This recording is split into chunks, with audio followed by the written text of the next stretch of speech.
rehiyon ng Soc-Surgen na nag-ahanda na para sa pagpapatupad ng First 1,000 Days program sa mga pamilyang benepisyaryo ng Pantawid Pamilyang Pilipino Program. Una nang iginiit ng pamahalaan na mahalaga ang ganitong hakbang para matiyak ang malusog na paglaki ng mga bata. Si Sofia Turnos ng PIA Soc-Surgen sa sentro ng balita.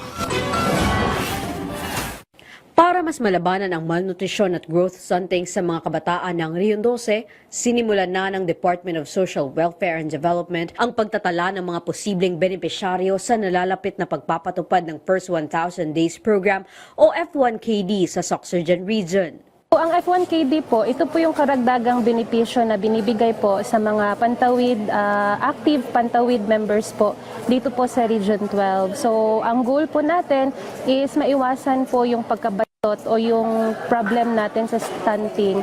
Dahil nga yung sa research po natin, 3 sa 10 mga batang Pilipino ay talagang nakakaranas po ng malnutrisyon. Sa ilalim ng F1KD program, makakatanggap ang mga nanay kasama ang kanilang mga sanggol at mga anak na nasa edad 1 hanggang 2 taong gulang ng tig 300 at 50 pisong ayuda kada buwan para magamit sa mga pangangailangang pangkalusugan at nutrisyon na mahalaga sa unang 1,000 araw ng buhay ng bata.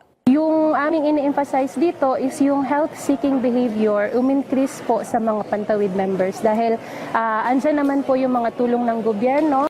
Binigyang diin din ng DSWD na matatanggap lang ng benepisyaryo ang 350 pesos kada buwan kung matutupad ang nakatakdang mga kondisyon. Kabilang dito ang pagpapa-prenatal check-up, panganganak sa akreditadong health facility, pakikilahok sa mga counseling session at pagsiguro na maibibigay sa bata ang kailangang immunisasyon at micronutrient supplements. Napakalaking tulong po sa amin ng mga buntis at sa 0 to 2 years old. May pangdagdag na allowance, yung may pangbili ng gamot at saka pangbili ng gatas po. Hinihikayat ng DSWD ang mga buntis na nanay o household heads na i-update ang kanilang profile sa pamamagitan ng iRehistro app ng DSWD upang maisama sa F1KD program. Maaari din na humingi ng tulong sa kanilang mga municipal link. Sofia Zabate Turnos ng PIA Soc-Surgen para sa Pambansang TV sa Bagong Pilipinas.